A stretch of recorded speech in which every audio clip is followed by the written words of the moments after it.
वाटणार महाराज. फक्त खऱ्या ज्यांना देव हवाय त्याने एकदा जोरदार करावून टाळी वाजवा. आणि आता इथं कांदे निघालेत, रानमुकळे. आता जर भगवान विष्णू नवीन कोरं विमान घेऊन आले आणि विमानाचं लँडिंग या ठिकाणी केलं तर चालेल ना, काही हरकत नाही. आणि परमात्म्याने इकडे पाहिलं, अरे वा, माझ्याच नामाचा गजर चालू आहे आणि आज मी तुम्हा सगळ्यांवर एवढा प्रसन्न आहे. कोण म्हणतंय? भगवान विष्णू.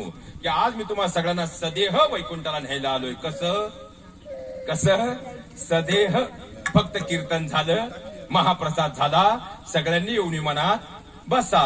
आणि आता ज्या धर्ममंडपात आपण आहोत, इथं मृत्यू आला तरी भावनेच्या भरातही चुकूनही खोटं बोलता येत. आणि चुकून भावनेच्या भरात जर आपण खोटं बोललो तर या वर्षीची द्राक्ष खाऊ की नाही सांगता येणार. मग आता किती जण विमानात बसायला तयार आहे? बोटवर करा. फक्त परत येणं होणार आणि इथं खोटं बोलता येणार.